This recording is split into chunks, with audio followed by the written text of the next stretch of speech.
Vaykel, fascinating Parsha, the building of the Mishkan. We can have God's command to build the Mishkan, and we can have the Jewish people actually doing the Mishkan, actually building the Mishkan, which is really this week's Parsha, the beauty of the building of the Mishkan itself.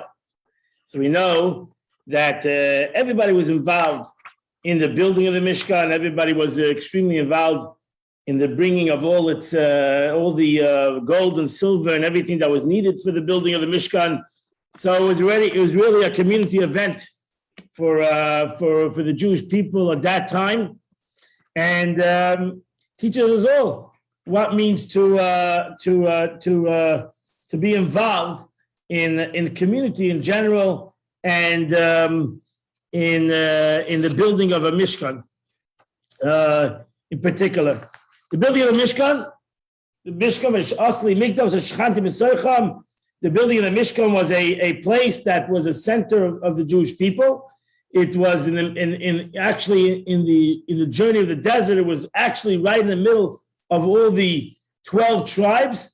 It was ultimately in Yerushalayim, right in Jerusalem, in the center on the mountain Har Moriah, which Jewish people from all around Israel, around the world, would come to it, and it will be a mitzvah again. It is the center of Yerushalayim, the center of the Jewish nation. It's the glue that keeps us focused. Correct? We are praying. The Jewish nation continues for thousands of years to pray.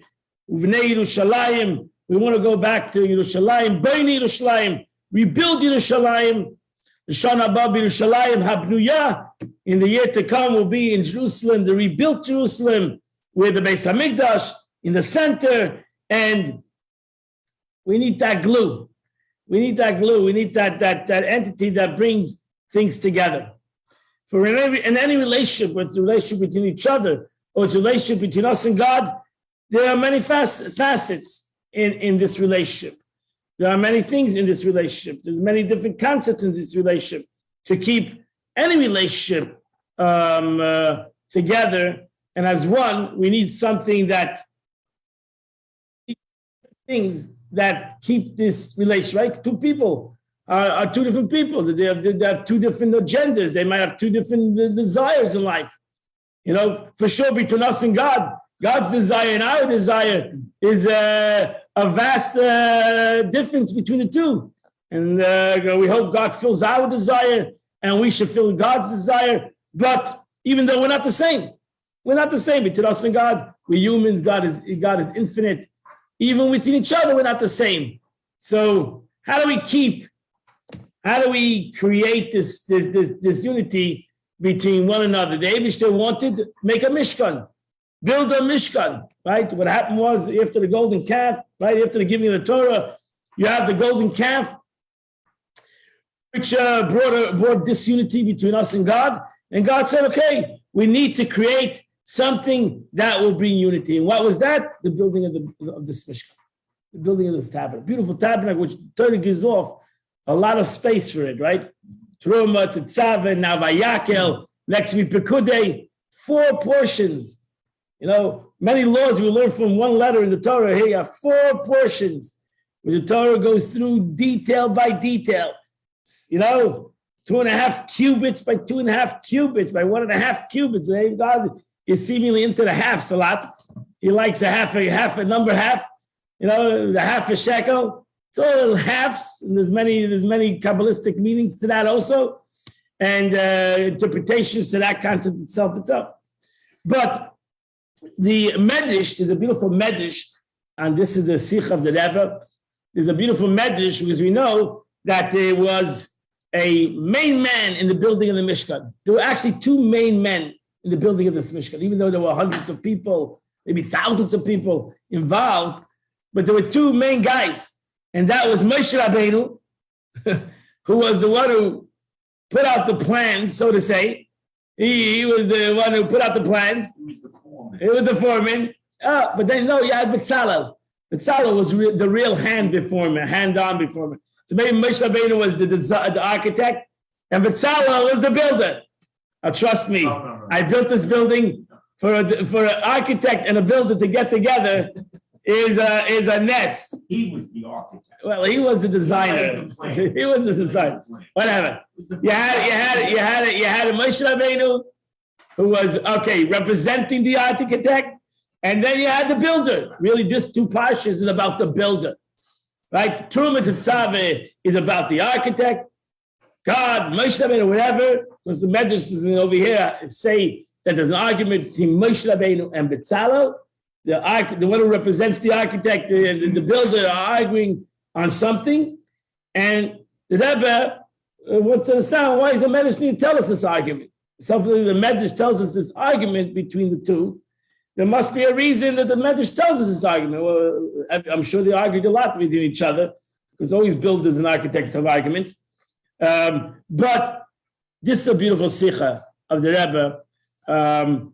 Truly beautiful sikha of the Rebbe, an explanation of this Medrash. Okay, so let's go to the text number 1a. If you have the book, it's on page 116. If you don't have the book, we are going to Exodus chapter 37, verse 1 through 6. So the main guy was Betzalel. He was the builder. And we know that because God says, I've chosen Betzalel, right? Betzalel made the ark. I remember if you're in Chitas, I said there's only one Rashi in the whole Chitas today. And this is the Rashi on this verse. Vayas Betzalel es ha'orei. And Betzalel made the ark. And Rashi says, why did it tell us Betzalel? Because he was the one who gave his life to the whole situation. And that's why Rashi's answer to why it says Betzalel. The Medrash says a little bit different, gives a different interpretation to why it says Betzalel in this verse. Okay? So Betzalel made the ark of Keshua, 2.5 cubits long, we can skip the rest. So Betzalel did it. What was the ark? What was the purpose of the ark? What was so important that Betzalel made the ark? Because the ark represented the Torah. The ark represented the Torah. That was the ark, right? That was one of the reasons why the ark had a crown around it, like the crown of the Torah, Rashi said in the portion of Truma, right? So place the ark, text number 1b, place the ark, the tablets of a law, which I shall give you. Here is the Medrash, text number 2. The Medrash says as follows. When God instructed Moshe to construct the Mishkan, Moshe relates this to Betzalel. Betzalel asks Moshe, what's the purpose of the Mishkan? I'm the builder. You got to tell me, what's the purpose? I got to know how to build this thing. I need to know what's going on over here. What's the purpose of the Mishkan? So Moshe Rabbeinu replied, the Mishkan is for God to rest his presence in it and to teach Torah to the Jewish people, the ark. Moshe Rabbeinu said, this is the purpose. The whole building and everything that you're going to have in it is really, the essence is the ark. So Betzalel asked, where will the Torah be placed? Moshe Rabbeinu replied, when we build the Mishkan, we'll build an ark. We're going to build an ark. That's going to be the center of this building, right? The ark, which is going to make it a holy building, is the ark. So Betzalel got to work, right? He got to work, and that's this week's Parsha. He coated it both inside and outside with gold. And the Betzalel actually made 3 boxes. He made a box of gold, outside box of gold, an inside box of wood, and an inner box of gold. So most of everything besides the menorah and the kaporos, the cover of the ark that was made of pure one piece of gold, everything in the Mishkan was wood, acacia wood, covered, plated gold. This was done differently. This was not a wood plated gold. This was 3 boxes. He created 3 boxes. One box within the other. Is that cedar? Sure. I'm not a wood, Google it. And maybe Rabbi Google He'll tell you the exact meaning of. He has more than smicha. So ask him that question. It's a good question. I'm not sure exactly the wood. It's a very hard wood. Acacia wood. I'm just remembering what it says. It's acacia wood. So he didn't do that. He actually created three. He didn't do it like the regular wood, like the regular coverings. He actually created 3 boxes.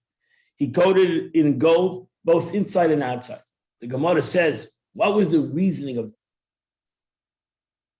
Because in essence, everything didn't have that way. They had this wood and covered in gold. Here, he actually made an inner gold and an outer gold. He created this 2-dimensional concepts. The 3-dimension. He created, there was wood, but there was an inner gold and an outer gold. So in essence, there was an outer gold that you saw, there was an inner gold that you didn't see. Right? Really, you just could have had an inner wood and just put the tablets in the wood, though. The tablets were put in gold. So he created this concept.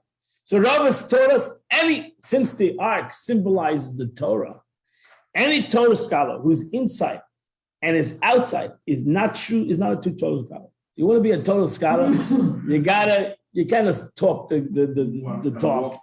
You gotta walk the walk. If you want to be a Torah scholar, you consider a Torah scholar, you gotta be inside and outside true. Because ultimately people will realize you're just a good talker. You can give good speeches, maybe, right? That's one of the reasons it says Moshe Rabbeinu had a difficulty in talking. He was not maybe the greatest speaker out there, right? Maybe Aaron was maybe a more profound, prolific speaker, but Moshe Rabbeinu was the truth. He didn't have to be Mr. Speaker. He was a symbol, a moving, a walking, talking truth. So therefore, Moshe Rabbeinu does symbolize the Torah. Therefore, Moshe Rabbeinu is symbolized the Aron. And in essence, since Bezalel didn't just make a box for the tablets, anybody can make a box for the tablets, an Aron. But Bezalel wanted that the Aron would symbolize something, and people would, when we learn the Parsha, will come out with something what this Aron symbolizes. So therefore, he created this box that had an inside and outside situation. And he said, to be a learned scholar, you need to be inside and outside, even though there's wood. Interesting that he put wood inside. There had to be wood, and that's there's another whole class of why the wood was always needed in the Mishkan. But ultimately, that was his kavana, his intention, and we know the intention of Bezalel and why he created this Aron. Rashi in the week's Parsha says that he was the one who actually created the Aron. Out of all the things, his name, Bezalel's name, is stamped on the Aron. So therefore, the Medrash continues in text number 4. Bezalel said to Moshe, "It is not respectful to the Torah to build the ark after the construction of the Mishkan." In essence, Bezalel and Moshe had an argument. What should we do first? And then build the ark, or build the ark and then build the Mishkan? Goes first.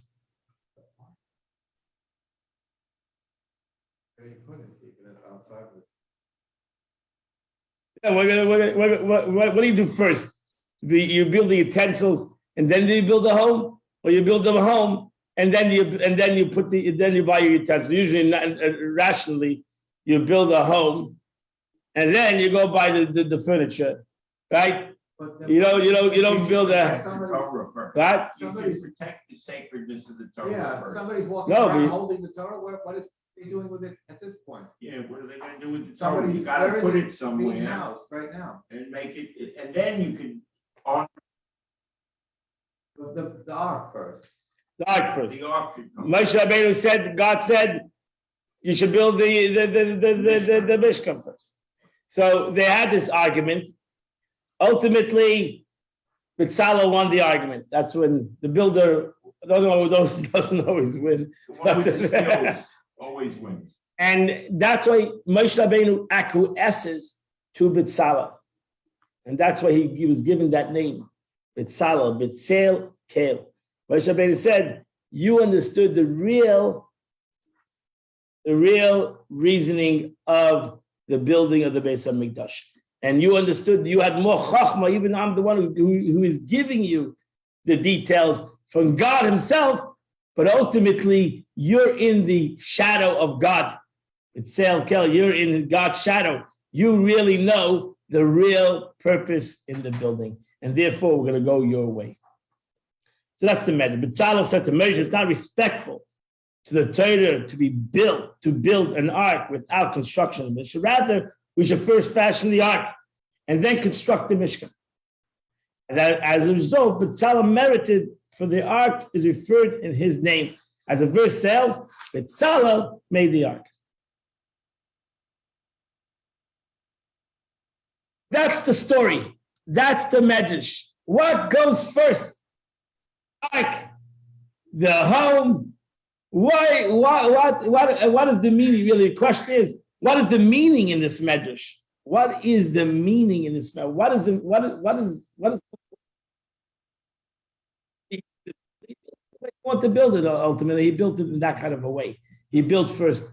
The Torah is our tree of life, and we get food from the Torah. So And what's we have to take care of our food needs first, otherwise we won't survive.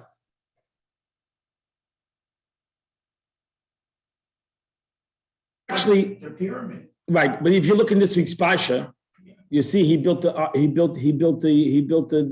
Mishkan. Right. And then he says he made.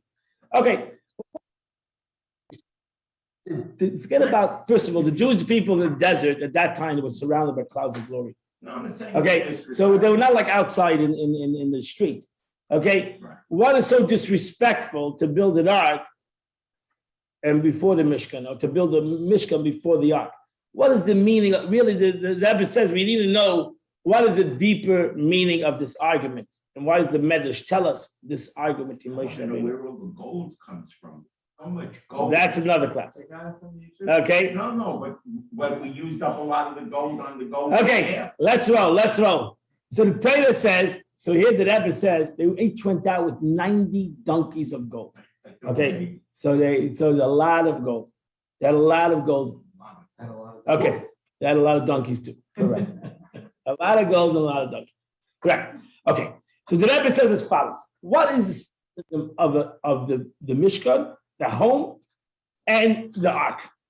Two entities. The Mishkan as a whole, a home, a place of where things come into, and a Torah, an ark.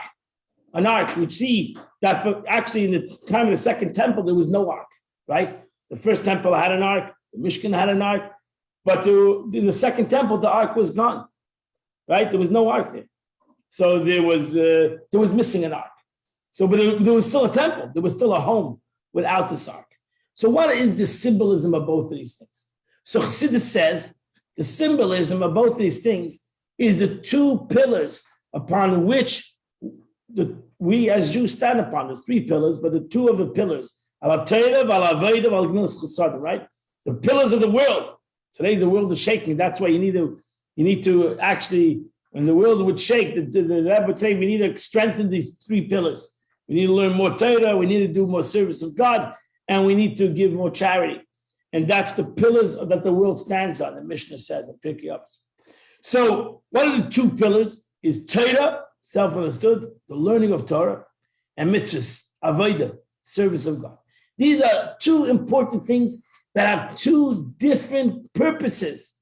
We together, and we should mesh them together, because you cannot know how to do a mitzvah without learning Torah. And Torah really has no value if you're not going to do a mitzvah, because the whole Torah is tell you how to do a mitzvah. It's like you have the architectural plans, but you don't build a building. So what is it worth? If you're just going to learn Torah and not do any mitzvah, so what's the purpose? There's no purpose in this knowledge. It's not, the Torah is not just a book of knowledge to know things. It's a book of knowledge to do things. So the truth is these two entities are important in any relationship. The concept of Torah, the knowledge of this relationship, and the concept of doing this relationship. How do we create a real bond with one another through the concept of doing things for each other, of making things for each other? For example, you have two people in a relationship, a man, a husband, a wife, right? So one likes football, and the other likes soap opera. I don't know, right? I like football. I like soap opera, right? How do we? So what? You have to give one has to give the other space for the football, right? Not to say, oh, don't do, you cannot do. And the other one has to give space for the soap opera. You got to give that space. That's what the person needs. You got to give the space for that. You got to give the space for that. You don't have to. And then there is times that we do things together. So in essence, there are times we do things together. There are times we do things for each other. There are two different concepts in a relationship, right? There are things that we enjoy together. So we do them together. We like to go to restaurants together. Whatever you enjoy, walk down the street together, learn together, whatever it might be. There are things we do for each other. Two different parts, and the truth is, one doesn't take away the other. We need to do things together, self-understood, and we need to do things for one another.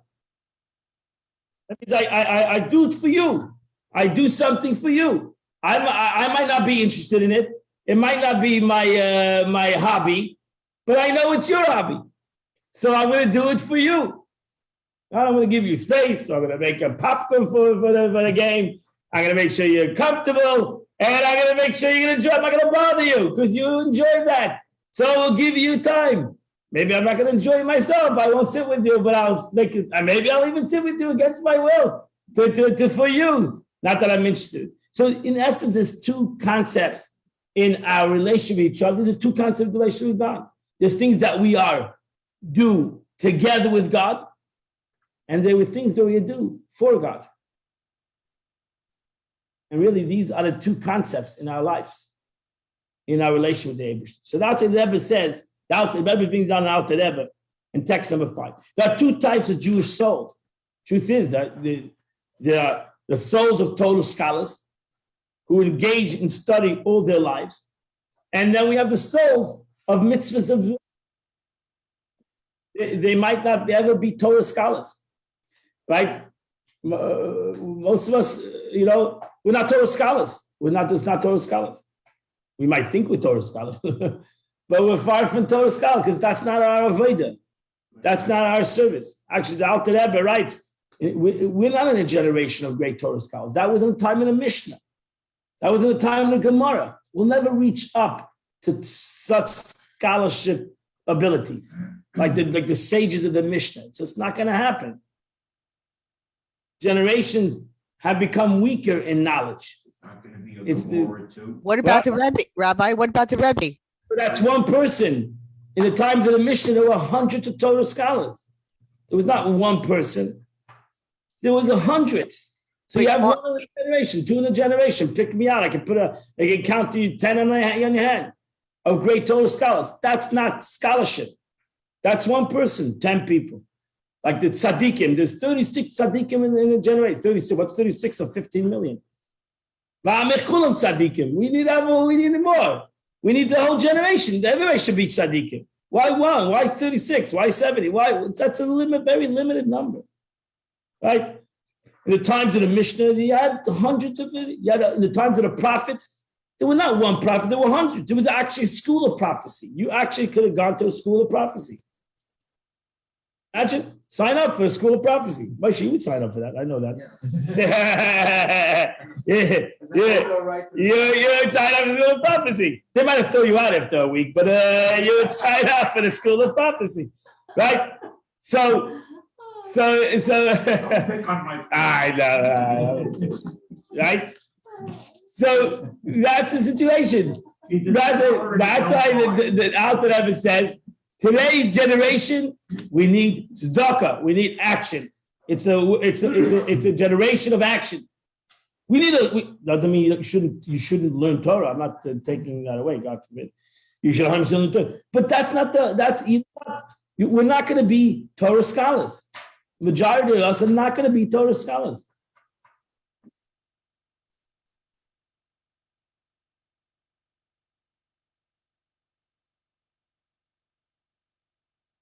Therefore, the Alter Rebbe says in text number 6, when a mind, because nothing.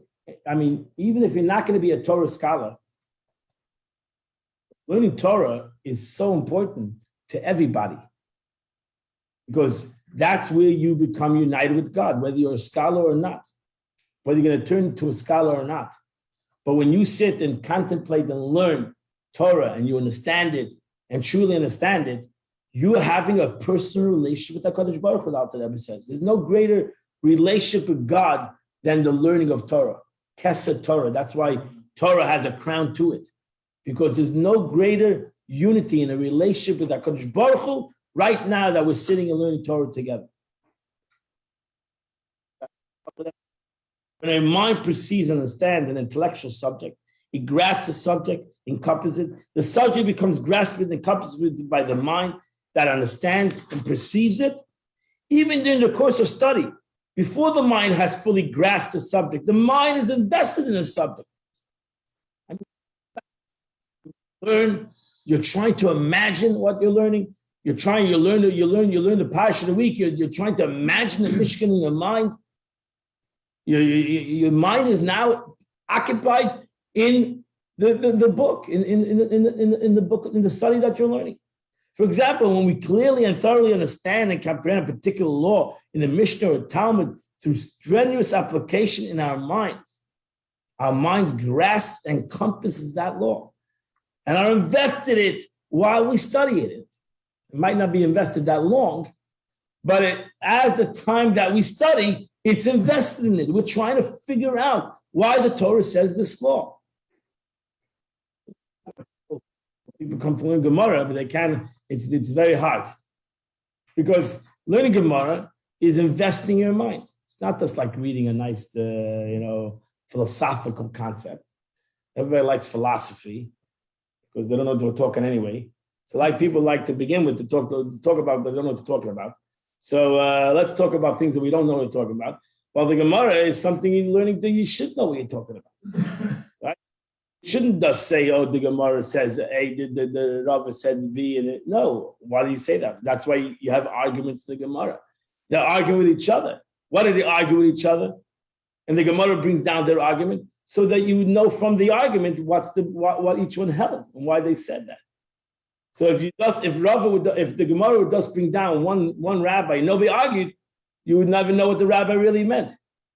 The arguments bring about explanation of each other. So now you know why they argued. And then a third guy jumped in and said different than the two.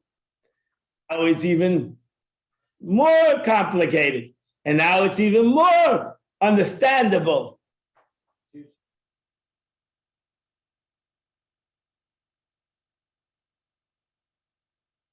With social media where they cancel something.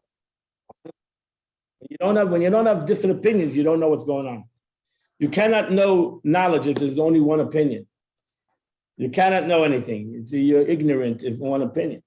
So you're supposed to have opinions, and we're supposed to have an argument because that's the way we acquire knowledge. That's the way our mind grasps something from the different opinions. So now we have Hillel and Shammai. Now we understand why Hillel says A and B and Shammai says B. What is the essence of the argument? Why did they disagree? What's the conclusion of their argument? And really, it's more important the argument than the conclusion of the argument, because the conclusion is the halacha, what you're going to do. But the argument is really going to get you into the subject. And that's why the beauty of learning Gemara, but it's not an easy subject to learn. Since the law is the wisdom and the will of God, when we encompass the matter, we comprehend and grasp God's will and wisdom. If we can comprehend the Gemara, if we can comprehend the knowledge, we have now become united with God. That's what God wanted. and we comprehend what God wanted. No mind can grasp God's will and wisdom except when the will and the wisdom are invested in the form of the law laid before. So who can know what God wants? You know what God wants from the Jewish law, because that's what God's will. So the more we understand the law of the Torah, the more we comprehend God's will. And we can comprehend God's will. That's a beautiful concept, the learning of Torah. And that's why in verse number 7, we have a beautiful medrash. The medrash says, the verse says, pour your heart out like water in God's presence. Shifi kamayim libech neichach Hashem. It's a verse in Eicha. The sages write from this verse that whenever a scholar sits down and engages in Torah study, God is sitting across him and reading it along. The verse here states, in God's presence, noichach. And a different verse states, they camped across noichach one another. Just as the word noichach in the latter verse means they were facing each other, so should it be interpreted in the form of verse that when I sit down, you sit down, any of us sit down and learn, God is sitting across us, so to say, because we're repeating his words. We are saying his words. Gemara goes further than that. Very good. And the Gemara goes further than that in saying that when we say any Tana's statement, Amar Rava, we just said a Tana. Rava said, we said the Medrash, right? We said the Tana. The Tana said, Rava said, right? Rava Amar Kol Tamachacham. That was Rava's statement. The Gemara says, when you say Amar Rava in his grave is moving his lips and saying it with you. That was his statement. Imagine Rava said that statement 1,000 years ago. We sitting here in Boca, he was sitting in a cave in Israel someplace, and we're sitting here in Boca and saying what he said.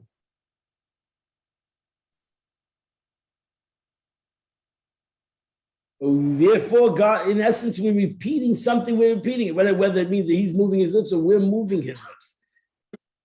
It says, whoever says something in the name of who said it brings redemption to the world. Actually, we learned that from the story of Purim. It's important to say something in the name of who said it.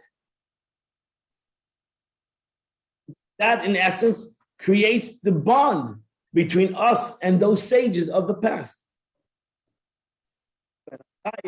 And Hillel and Shammai, etc., etc. Over here, we're talking about God. We're not talking about Rav and Abai. Over here, we're talking about that the relationship between a Yid and HaKadosh Baruch Hu is when we learn Torah. That's why we say in the davening every day, Talmud Torah keneged kulam. The learning of Torah surpasses anything else you can do in life. Because that's what we do with God. That's like the relationship that we do with each other.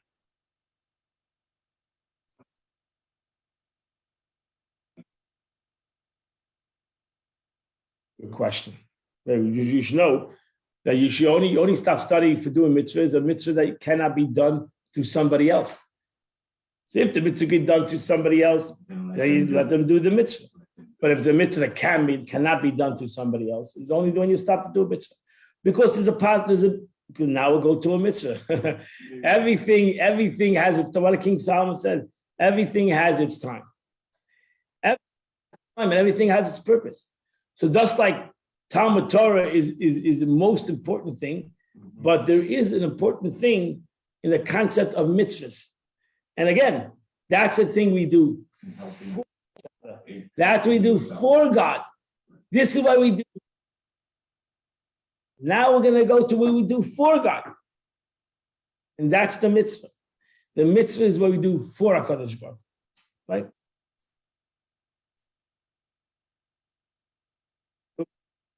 they go hand in hand. If I don't have a good relationship with somebody, I'm not going to want to do anything for him. Rabbi, Yes. you keep going in and out, and I don't know why that is happening. And I'm so in tune to listening to what you say.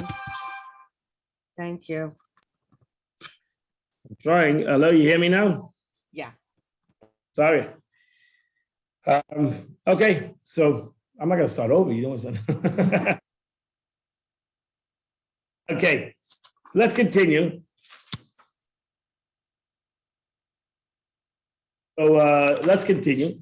So that's the order. Over here, the Rebbe wants to give us the importance of the order to the Jewish nation, the importance of the Torah.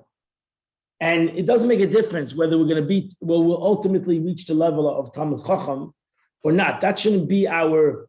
That means if we're not going to be Talmud Chacham, so why learn? Okay, because you don't need to be a Talmud Chacham, right? Whether you're going to be a sage or not has extremely important value. Okay, you shouldn't think, oh, I'm not going to be a Talmud Chacham, so I'm not going to learn. I'm not going to be a Abai and Rava.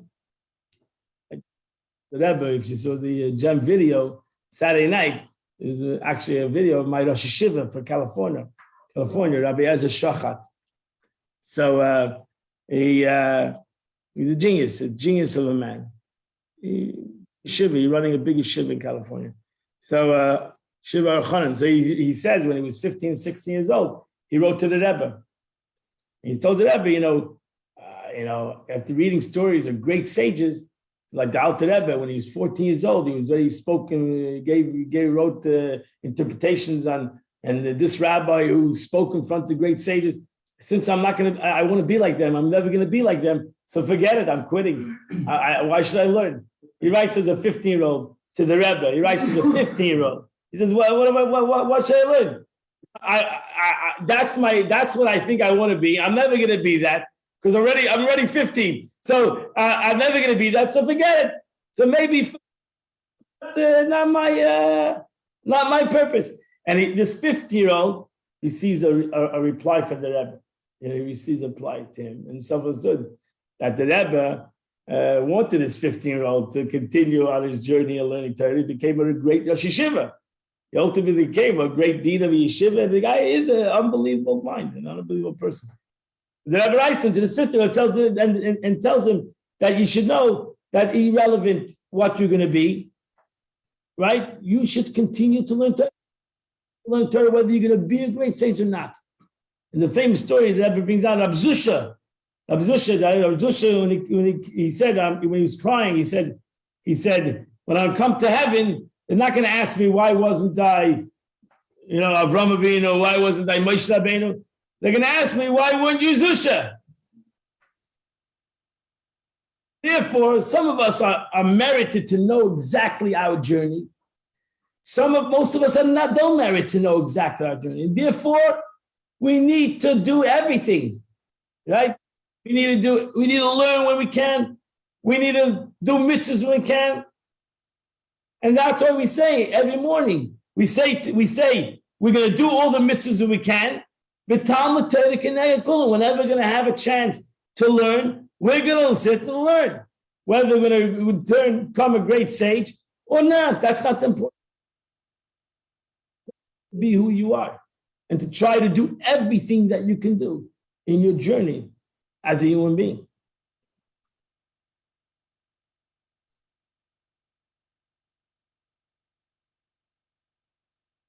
Correct. Yeah, almost like that. That it's like saying, I'm not going to be a billionaire, so why should I work? Correct. People do that. They're depressed. They cannot be billionaires. Very depressing, right? They want to be billionaires. Rashi says in text number 8, God gave us these commandments to show that we are loyal servants who observe his commandments. That's the positive of commandments. Commandments is what I do for God.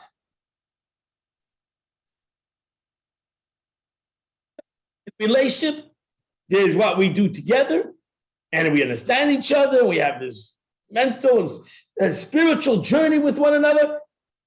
Wonderful, but the question is, what are we going to do for each other? One another. That's an extremely important part of relationship, and so too with the relationship with God, is what we do for HaKadosh Baruch Hu. Even those who are that are even inclination and other nations challenge us and say, why are these commandments necessary, right? Right? You might a chukah. Why do you need to have the laws of the Parah Adumah? Why do you need to wear tzitzis? These are archaic, don't make sense laws. It doesn't make sense, but it's what the Eibishter wants. So it's not about why I understand. It's about you. So as I said before, I might not like football, right? I might think football is a stupid game. I might not have enjoyment in it, but you enjoy it. That's what I do for you. That's what mitzvah is. Every mitzvah, for surely mitzvahs that I don't understand, it's what I do for you in any relationship.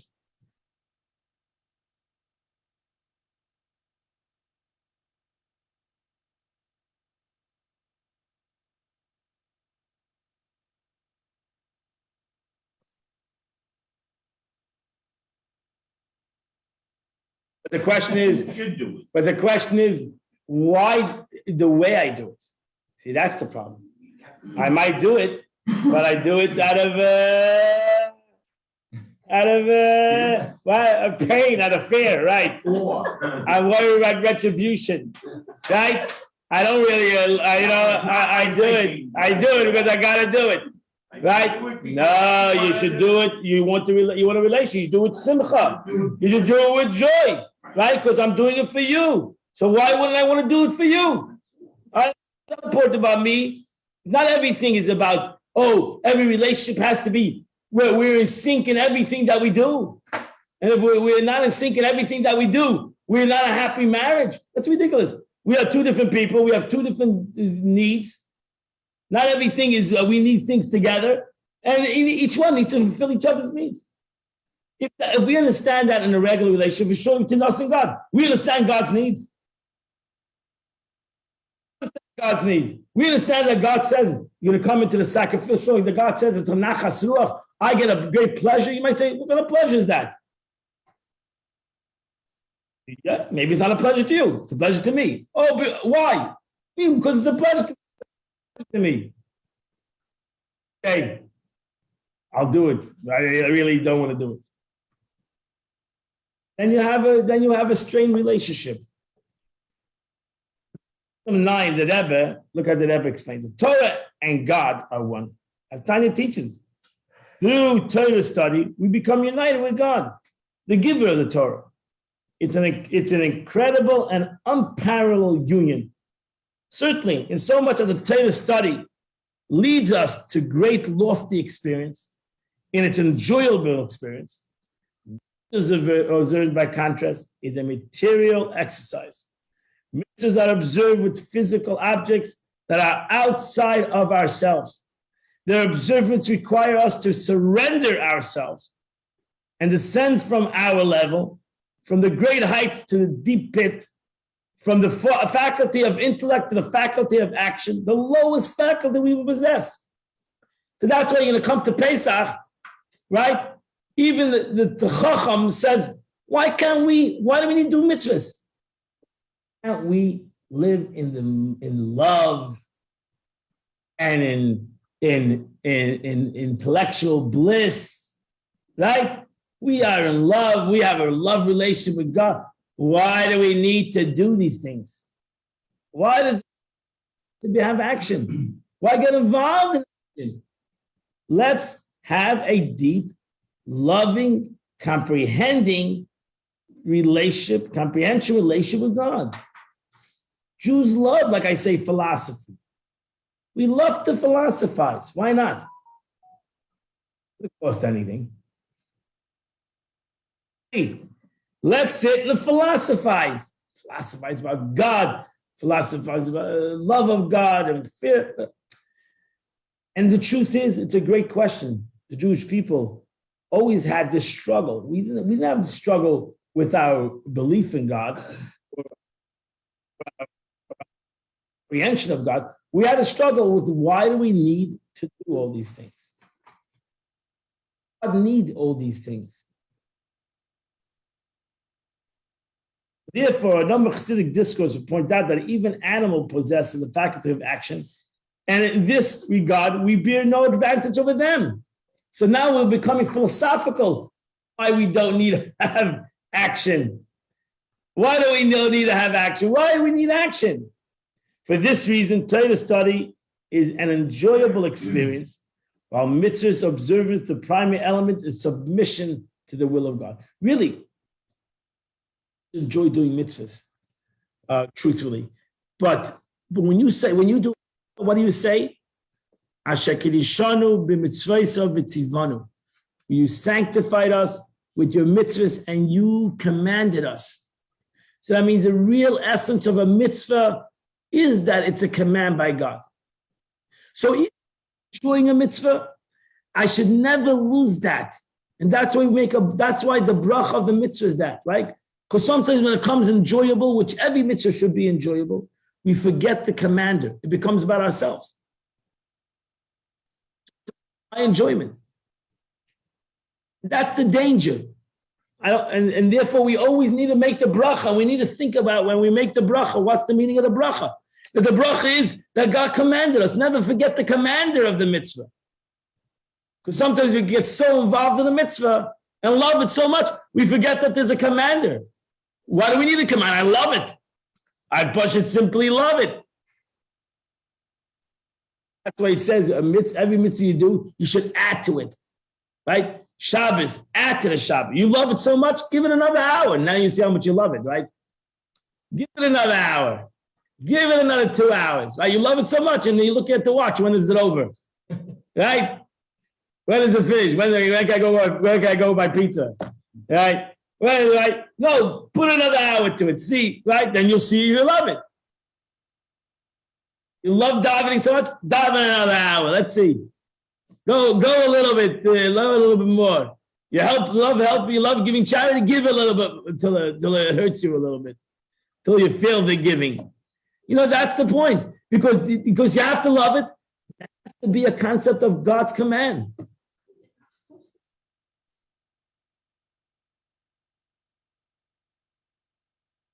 I need to go over to certain things that that you become nullified. Go over a little bit till it gives you a little bit, till you feel the mitzvah. It's not only about the self, but it's also about the mitzvah. I'm not talking about Aaron's sons. Giving yourself over totally, you lose your identity. No, let it be a little bit that you feel it, that you're doing it for the mitzvah only. You're also doing it for the mitzvah also. Not only because you're enjoying it personally. And that's what you need to do. I think what's the American expression? No pain, no gain. So there needs to be a little bit of giving oneself over, because that's really the mitzvah. So even though the mitzvah is enjoyable, Shabbos is, I'm thinking like if God would come down, imagination say, okay guys, you don't got to keep Shabbos. I don't think I would give away the Shabbos. I think I'll continue keeping Shabbos. I think Shabbos is an enjoyable, simple, enjoyable day. They're saying that taking a 24-hour period, putting away the phones. Yeah. Trust me. It's a beautiful day. It's a geschmacka day. And it should be a geschmacka day. I'm not saying it, but then it should be also, there's a mitzvah to keep Shabbos. God wanted a Jew to keep Shabbos. It's a mitzvah. Doing anything you do. The Eibishter wanted that it should be a mitzvah. It should be the concept of you're giving to me something. It's not only about you. I told you that Shabbos is going to be a beautiful day and it's going to be great for you, but it's also something you give to me.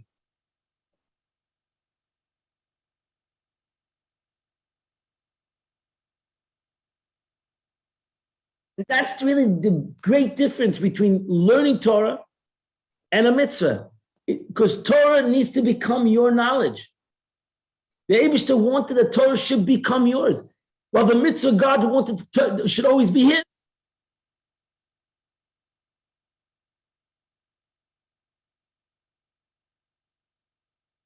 but the concept of learning, the Eibishter wanted, but I know, but I understand, but my point over here is that the Eibishter put two polar things, which seemingly was given by God.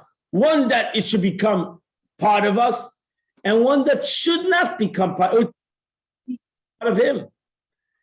And therefore, he put these two polar issues. The Torah he wanted, it should become our knowledge. While the mitzvah he wanted, it should always be his mitzvah. That's why Torah is called Torah, mitzvah is called commandment. The mitzvah should always be his commandment. Should never forget that it's his commandment. While the Torah he wanted, Torah is wisdom. We wanted to become part of us, that we should understand the Torah to the best abilities.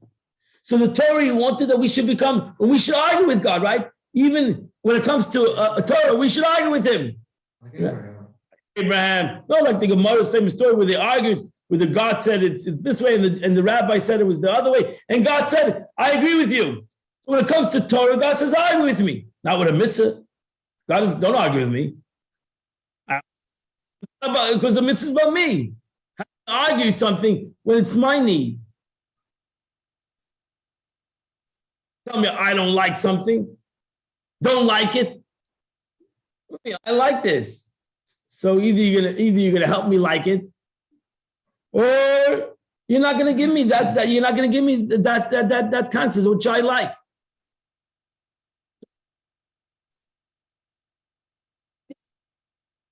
Concepts in the system that would be able to enhance both concepts, so that not that we would imagine we had a relationship with God that we cannot digest, that we cannot be part of. It will be a very stale relation, and therefore God gave us a Torah, which in essence the Eibishter says, "La fashalad, learn it, comprehend it, argue with it, agree with me, disagree with me." When it comes to a mitzvah, arguing, when it comes to mitzvah, don't add, don't not subtract. This is my need. So this is what I want. It's not about you, it's about me.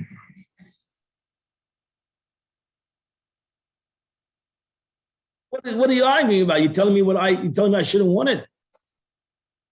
What does that mean?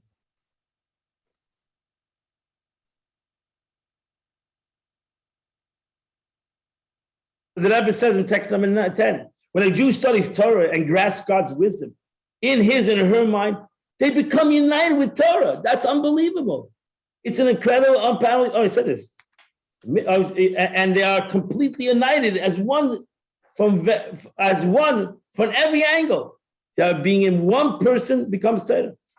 With mitzvah, while it's true that through observing mitzvahs, the person becomes a vehicle for God's will, he or she does not actually become one with the mitzvah. It's not about you. Become one with the tefillin goes in your hand. The tzedakah is given to somebody else.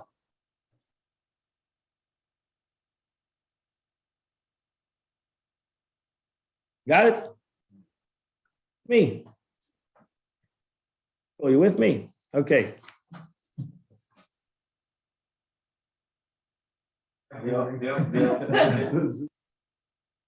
The Zoomers.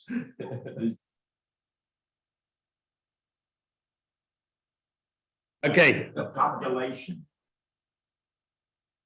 One of the greatest unities of God in the world was the Aron.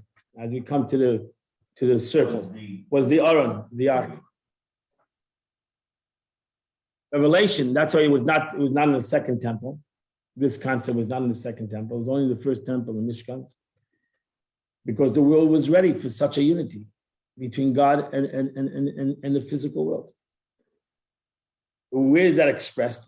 And maybe you've heard this many times. It's 11. The Gemara actually in Masechta Megillah says, Amar Rab Levi.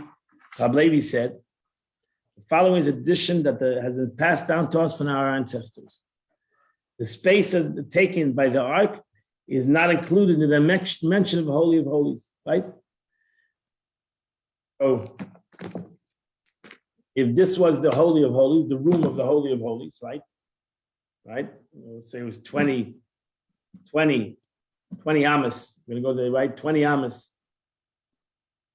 20 amas is 30 feet. I'm just giving you a number.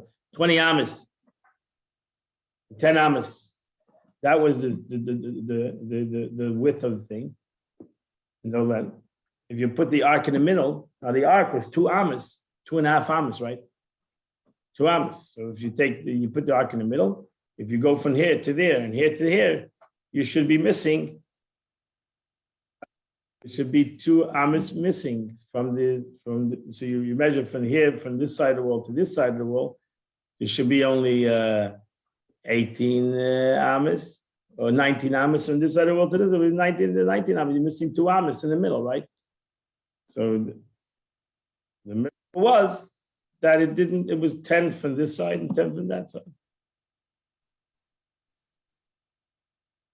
I mean, the thing took space because it was a box, but it didn't take space.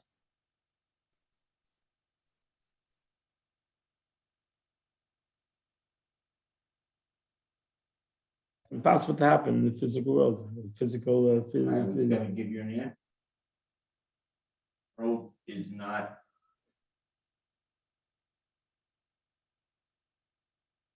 That's the way it happened. That's too deep for me. So when they measure from this side to this side, right? But when Moshe look at the Brisa, look at the measures, the same is taught in the Brisa. The ark of Moshe built had 10 cubits of space between it from a wall each side. The verse states the area in front of the petition was 20 cubits long and 20 cubits its width.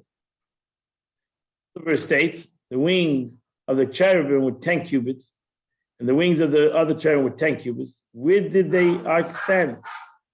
Oh, does it? This surely,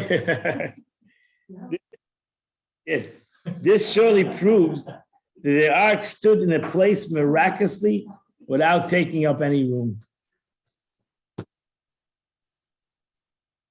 What happened over there? What happened in the ark? That the ark dimension, but took no room. It had a physical dimension. The Torah gives it a physical dimension, 2 amas, but it took no room. The Rebbe says there was a revelation of godliness in the ark. The space taken up by the ark is not included in its dimension. It was observable that the physical space of the ark was godliness because only God can combine the 2 opposites. How do you have space and don't have space? In the physical world, I'm not talking in the physical world. How do something take space and doesn't take space? It's impossible. Takes the space in a different. This physical world, I know it's not, but in this dimension, this physical world. This physical world is 10 dimensional. No, but in this physical world, if I have this over here, it's taking space. And right now, I cannot put anything right in this space. I can run on top of it. I cannot put it in that space. Because it's in this dimension. We're talking in this dimension, not in some other dimension. You see, your answer is in another dimension. No. I'm talking in this dimension. You have a space. The other dimension. I'm not talking about a dimension. No, but I'm talking dimension that it does take space. I understand, but I understand, but in this space where it does take space, it's impossible. In a place that takes space, it's impossible that it's not there. It's impossible. And you're right. The two things, you look at a table, it's not really a table, it's molecules. I understand that. But ultimately, in the way this molecules has turned this into a table, it's a table. Right? I cannot walk through this table. Can I walk through this table? No. Oh, but it's not. No, it's impossible. I cannot walk through the table unless I break it. Can I walk through this table? It breaks me. We're not going to walk through the table. You can walk through the.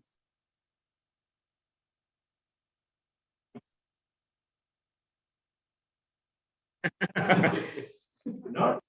Very good. But right now, where my body is not vibrating, and the table is not vibrating, we're both not vibrating, I'm not getting to this table. Okay, it's not happening. In the vibrations, maybe I'll get to the table. We're not vibrating. So in a non-vibrating situation, my body is not getting to this table. This table is blocking my body from getting through because this table is taking a place. The other was a table like this, but it didn't take place in not the vibration moment, in the table situation. The table didn't take it. It's impossible to happen in all dimensions, maybe in certain dimensions, but in the basic dimensions, impossible to happen, but it happened.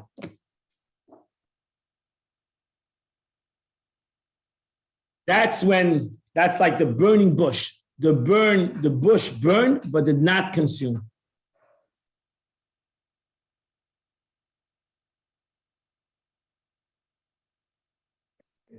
Projection. It was not a holographic projection. It was actually a fire. It was actually a fire.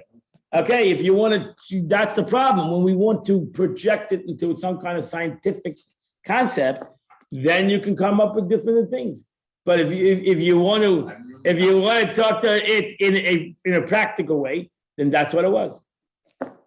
That's the mind. See, the mind cannot handle this concept. That's the problem. I agree with you. The mind cannot handle this concept. Therefore, the mind needs to come up with a solution. But the solution is simple. Because God wants it to happen. That's it. That's like the famous story, the simple story in the Gemara, where the girl comes home with the Tana, sends the girl out to buy oil, to light the candles. She comes running home like 2 minutes before Shabbos, and she's and she says, "Oi, I bought vinegar," and she starts crying because now all the stores are closed. So she says, "Oi, vey, we can't light the Shabbos candles because I by mistake grabbed the wrong bottle. I grabbed the bottle of vinegar, and I didn't grab the bottle of oil. So now I destroy the whole Shabbos because we can't light the Shabbos candles." And the great sage says, the one who said oil can burn can say vinegar can burn. Vinegar doesn't burn. Right? So they poured the vinegar into the thing, and the vinegar burned. It's tzaddik can change the molecules in the vinegar and make it that vinegar can burn. Only the Eibishter can say a thing has a space in every dimension, in all dimensions, and it doesn't have a space. This is above comprehension. On one hand, the measurement of the ark had to be precise, and yet at the same time, it wasn't included. So it's also even this. God says, I wanted the ark to have a dimension, and it was unimportant, his dimension. That's even a bigger question. God says, I want the ark to have, what do you care what the dimension is? What do you care if the ark is 10 feet? What do you care if the ark is 1 foot? It doesn't have a dimension anyway. Right? It didn't take a dimension. So why does God say, I want it 2 feet by 2.5 feet? Why? It doesn't take any space anyway. Because God said, no. See, that's the problem. If something is infinite, can it be finite at the same time? That's the question. Something that's infinite could it be finite? That's our struggle. We believe God is infinite. But the question is, God finite? No, God is infinite. If God is infinite, then it cannot be finite. That's a contradiction. Something that's infinite cannot be finite. Something that's finite cannot be infinite. God could be finite and infinite at the same time. If God is not finite, then he's not infinite. He's not finite. Then his infinite is lacking something. It's not finite.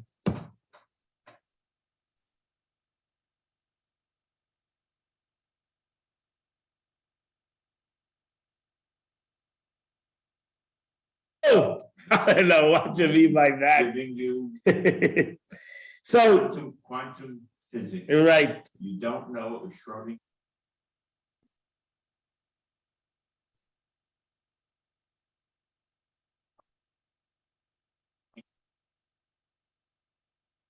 Yeah, yes, but it's not this. It's not the same No, it's thing. not the same. It's not the same because again, you're talking in observation and we're talking in reality, not in observation. In observation, a lot of things can be. Like a cholam, in a dream, a lot of things can happen. You can have an abstract situation in a cholam, in a dream, but not in a reality. Great Einstein made a comment Theory of about the relativity. nature of the universe. Right. And Niels sat at a conference and said,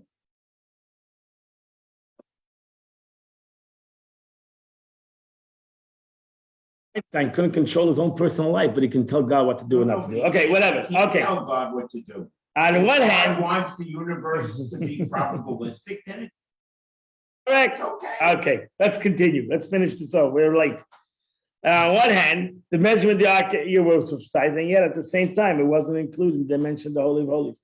This is the level of unity with God and the Torah accomplished. My friends, that's what the Torah accomplished.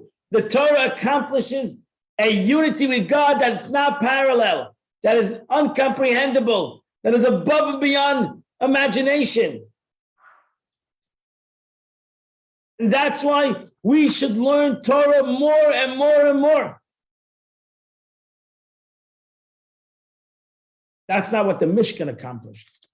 The Mishkan accomplished not to be a scientist. The Mishkan accomplished a unity of God that is comprehensible.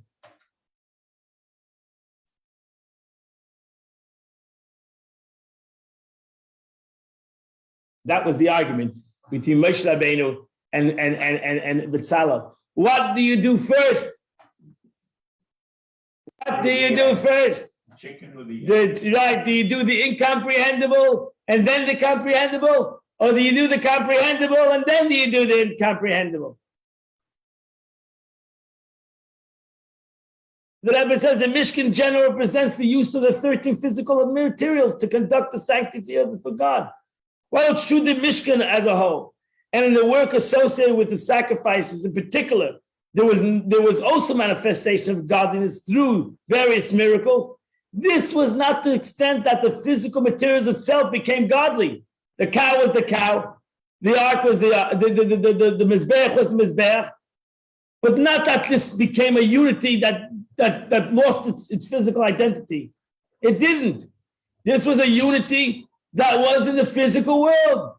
You took a cow, you brought it as a sacrifice, you brought it as an altar, it burnt, etc., etc. In text number 13, finish this off. In the well statement, our rabbis declared that the purpose in which this world was created is that the Holy One, blessed be His, desired to have an abode in the lower realms. Divine act, right? What was I put a statement of the Rebbe? Our agenda is not to go close to God, but bring God close to us. Our agenda is not to go to heaven, but to be heaven down to us. Divine act of creation culminated in the creation of the physical crass world. This world is the lowest degree. There's no lower than it in terms of concealment of God's light. No other form of existence compares with an abject darkness of this world. Nowhere else is God's light so concealed. This world is filled with klippos and sitra achra, which actually opposes God, saying, I exist and there's nothing else besides me.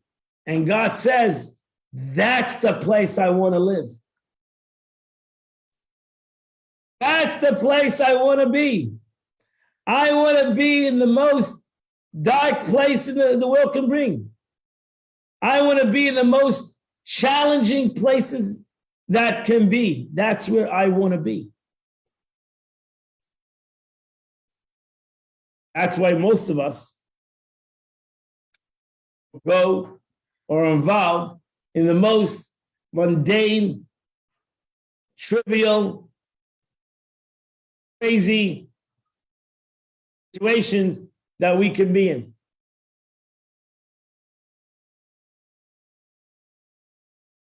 That's what the Mishkan represents. That's where we as human beings can do for God. God, in essence, craziest situations that we can be in. And now we're going to do something for Him. Don't belong there.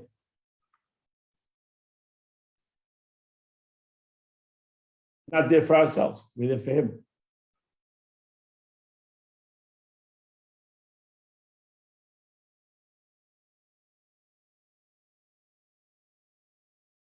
That's like the second part of the relationship. I'm not there for us. It's not even about me. It's not even about us. It's about you.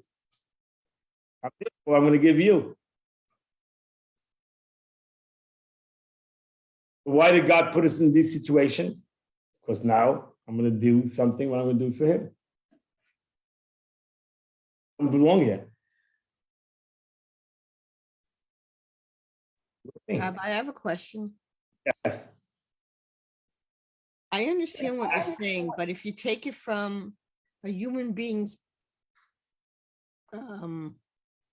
relationship with a child, I think wouldn't a child be wouldn't a child be resentful if the parents kept on saying, this is what you're going to do for me? No, I didn't say that the parent says that constantly. That's why you have two facets. There is like in any relationship. Would a relationship will last on everything you do for somebody else? No, there's a lot of the relationship we do with each other. Baruch Hashem. Hopefully the relationship is good, and there's a lot of the relationship that we do with each other that we both enjoy doing. You're right. If the whole relationship is based on what you're doing not for each other, it wouldn't be a good relationship. You need both. In any relationship, we need both.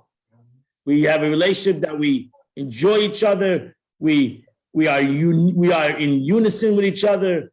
We do this with one another, and then there's things in relation to do for each other, and that makes it a perfect relationship, I believe. Rabbi, we learned from you nothing we can give God. God doesn't really need or Right. gain anything from us. Right. Or up these mitzvahs of Right. So Right. when a good parent tells a child to do this for me, he's really saying, do this for you. I know, but here the sikha is actually going a little bit different in that aspect. So you're right. Ultimately, everything is for us. But there is the concept in the mitzvah where we say it's for God. God commanded. So it's for Him. Why God needs it? That's not our question. For us. No. Over here the Rebbe is going a little bit different. Why God needs it? That's not our question. Again, like why you're going to tell your wife, why do you need this? That's the question. Why I need it? This is what I need. You decided to get in a relationship with me. You decided that you're going to, I should give away all my needs? I should give away all my needs to you? No, I have needs. I have those needs. That's not a question why I have those needs. That's not the question. The question should be, how am I?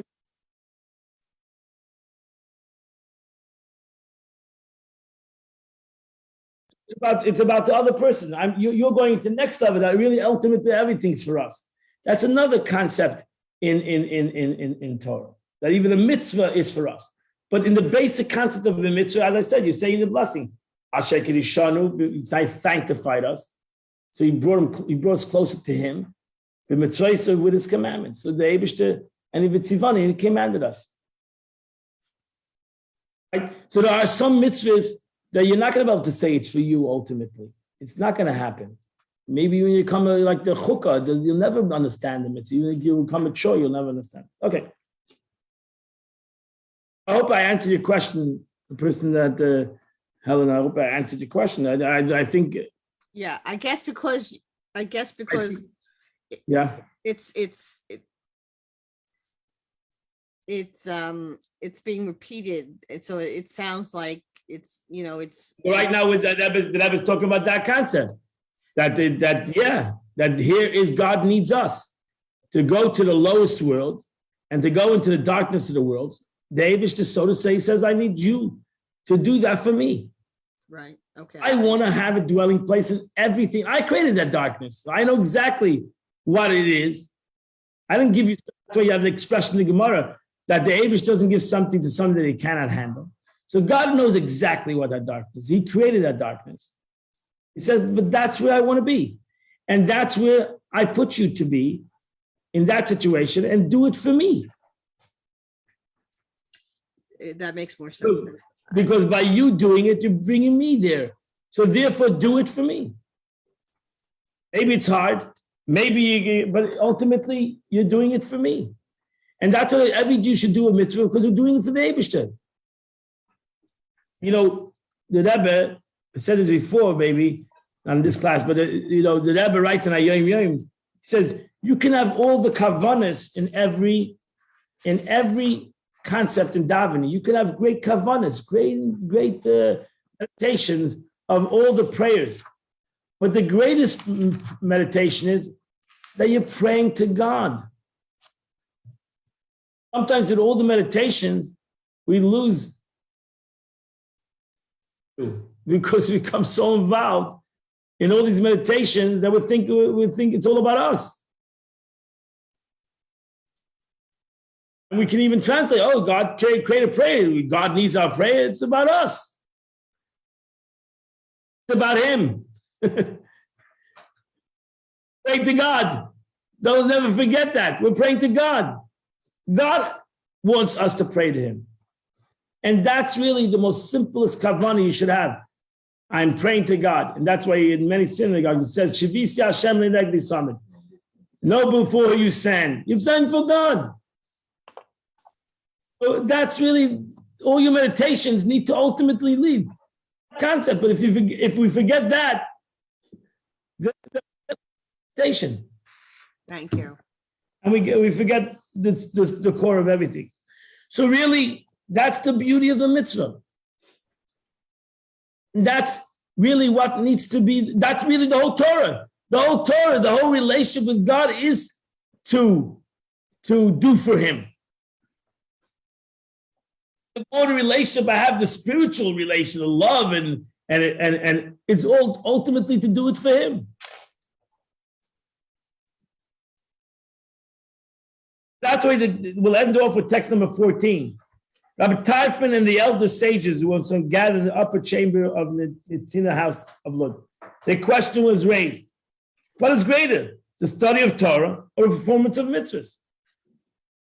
This was an argument in the sages of the Gemara. Rabbi Typhoon proclaimed the performance of mitzvahs is greater importance. Rabbi Akiva said no, the study of Torah is greater and more important. All assembled then proclaimed the study of Torah is greater importance because the study of Torah brings one to performance of mitzvahs. So what is really the more important? Ultimately, you can take that answer as both important.